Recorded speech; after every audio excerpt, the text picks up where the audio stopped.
I smell magic. Dom Toretto. I mean, the big question in my mind after watching Fast X is just how the story is going to continue. I know that now they've announced that there's going to be the Hobbs and Dante movie, which I believe is going to go between Fast X and then the next Fast X sequel. And I was just wondering if you could shed any light on that whatsoever. No, well, I wish I could. I wish I knew more. Unfortunately, the moment, our movie came out and we're about to go, and then, the strike happened. So, we had to go pencil down and wait for this to unravel. But the plan is to bring to sort of like unify the cinematic universe, Sure. totally character-wise and everything. So it's, I don't know which movie goes first, how they integrate yet, and everything. That's all speculative at this point. But know that Fast and Furious is we are truly ending Fast and Furious, but we're bringing every character in the frame. So yeah, I mean, when I saw Vin Diesel at CinemaCon, he was saying that this was theoretically the end of the franchise, but I always feel like that kind of has an asterisk against it. Like I have a hard time believing that Universal would ever truly end the Fast franchise, considering how much money it's made. But is that the way that you guys are viewing this, as kind of like wrapping up the saga? Yes, and I tell you why. Truly, unlike many franchises, this is, they conceive these movies, and now I'm part of it. We conceive this movie one movie at a time. We know where we're Sure. going. We know the final set piece, the final ending, the final scene. Sorry, we have now. Every movie we give 100%. That's why these movies are just massive. They feel massive. They don't feel like, oh yeah, we did this, we did that. We sort of like, patch this scene to match that stunt. All right. These are movies that are truly planned from the get-go and executed from beginning to the end to their max. So there's no way of keep doing this for 35 years with 75-year-old actors. No, because it's like Harrison Ford's still doing it. no, they're doing it, and it's great, and the movie is great and everything. I feel for us, then it can evolve, but I think for us, Fast and Furious is Fast and Furious. Next, Fast and Furious. You can evolve the Dom Toretto character and doing something else. I'm just saying it's me, and no one, it's me talking to you as, this. It's not like we have a plan for that. But I feel for me, Fast and Furious, with the energy, the stakes, the this, the that, it's not ad vitam aeternam. Like, you need to, come to the end, especially since we know the ending, and that ending is so beautiful, and, Sure. and it cannot happen with a 75-year-old Dom Toretto or, whatever. Like it has to be now, or at least in the next 5 years. Coming into the movie, because you replaced you Justin Lin, who had to leave at a certain point. Yep.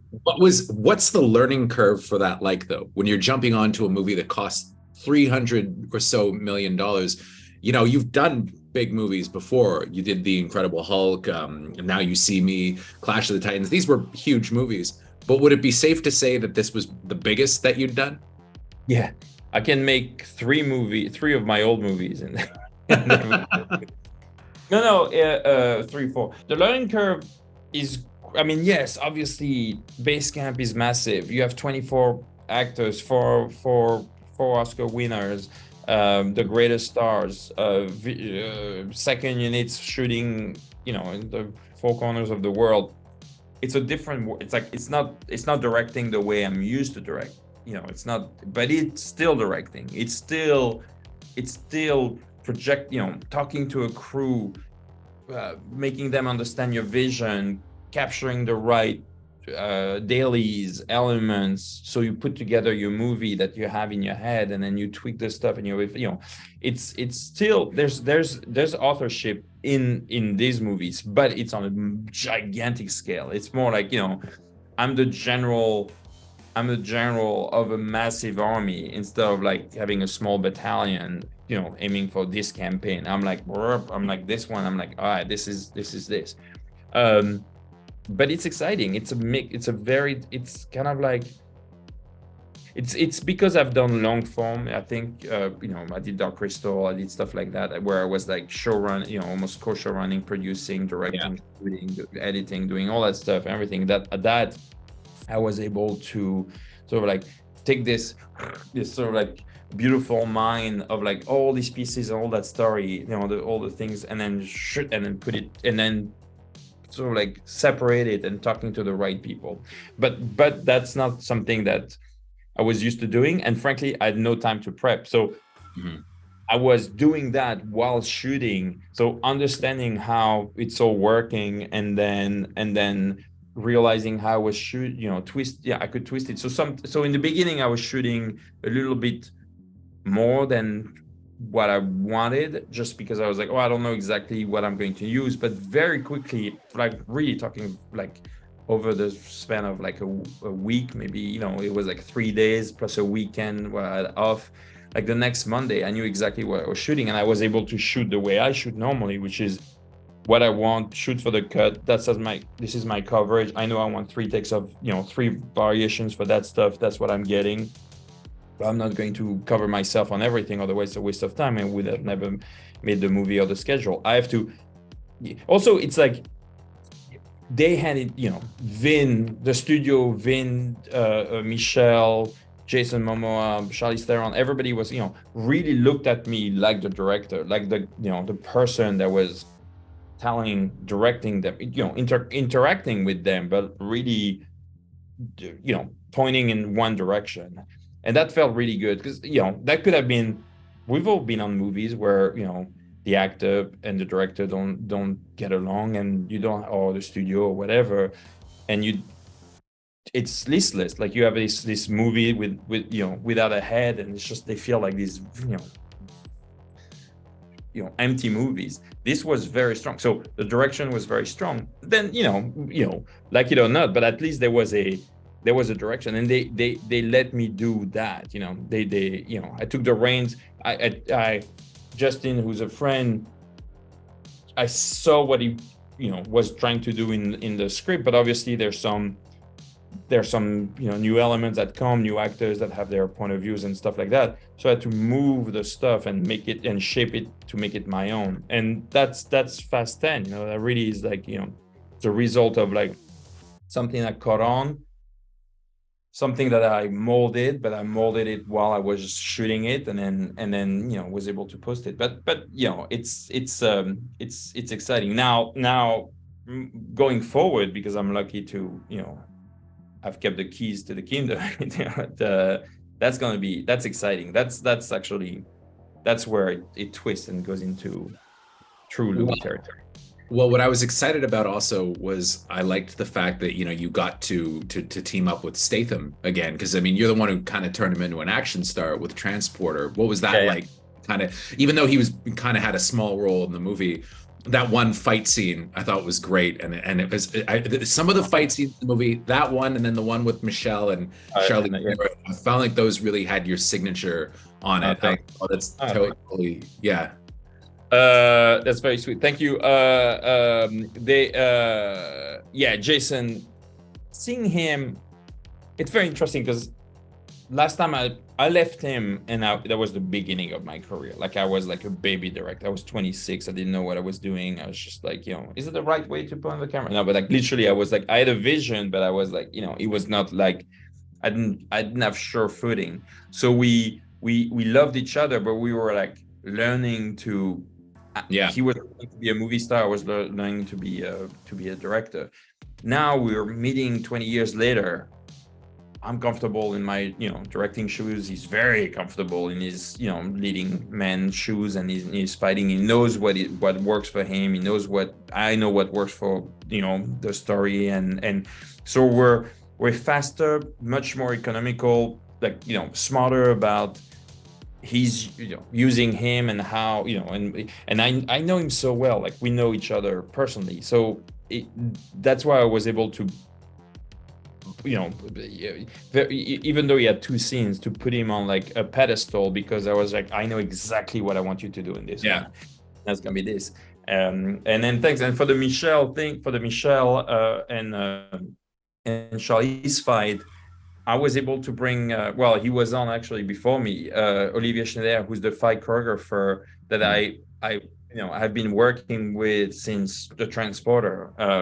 He was a stuntman then, but there's a sensibility. There's that sort of like Luc Besson, Euro sort of like influence between European cinema, Asian cinema, sort of like a world cinema / French cinema of action, and I think that's what made these scenes very special. It's sort of like this greediness, this fight choreography, where the actors can keep acting within the fight, keep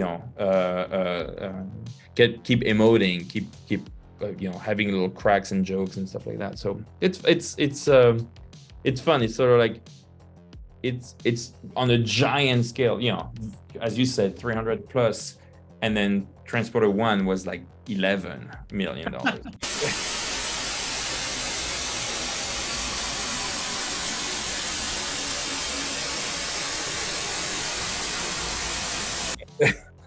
How about, so when you were doing the movie, did you always know, or was it a late addition, that Gal Gadot and Dwayne Johnson were going to show up in the movie? Did you know this from the beginning?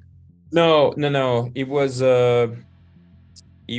Gal was a suggestion. We shot the submarine coming out, and then they were reacting to, and I said, let's react to Giselle coming out. So that's the reaction we got. But it was like, we didn't know if she would say yes. And then the Dwayne of it all, that was sort of like, I knew that they were talking to each other behind, and the screen, and they're it was all very friendly. But I knew, because I'm a fan of the franchise, that Dom Toretto drove the car, but he's not the one to pull the trigger on Hernan Reyes. So I knew the story, and I was like, well, as a fan, we know that we'd go for revenge against him, sure. You sort of like, it's like, you go, if you really want to do this, it was a team effort. So you go for, it's going to be a kill list, So I suggested that. Everybody was like, it took a moment to think about it. But it was like, it was an organic way to bring Hobbs back into the main franchise. But that was supposed to happen no matter what. But we found a way in. I just have one more quick question. Are we going to see Paul Walker again? I can answer that. No. I can answer that, but the beauty, it was so beautiful. I never met Paul Walker. I never met him, and I was a huge fan. And in the beginning, there's that scene in Brazil, sure. and because I was sort of like retconning, Rashomaning the Brazil scene, I opened the dailies from Fast 5, and I was able to see a lot of Paul that I'd never met before, that I'd never seen before. Like, Paul, before action and cut, before action and after cut, like just those moments where he's really Paul and how he's interacting with Vin and everything. It was really, really beautiful to see. Like, I love the how he's this presence that is very much part of this franchise. He's out there. Guys, this franchise is very there. And then, Cody's on set. Obviously, Meadow Walker had a little part in it. His parents. I mean, everybody sort of like, puts Vin's voice on and then says family. But there's something really... Sure. Powerful about being on a Fast and Furious movie and really feeling feeling this love that everybody has. You know, it's like, it really is like a family. You know, they get along, they fight a little bit, they get back together. It's a family. You know, with a barbecue at the end every time. As a fan, I'm glad to hear that there are cookouts on set. There are cookouts on set. There are cookouts. Yeah. I took your money. I'm gonna take your family. You made one mistake. You never took my car. That was awesome! You might want to buckle up. Showtime! No way. Stepping on set. Yes! One word comes to mind. How we say it in Hawaiian, ohana, family. Did you hit me with a helicopter back there? Ow.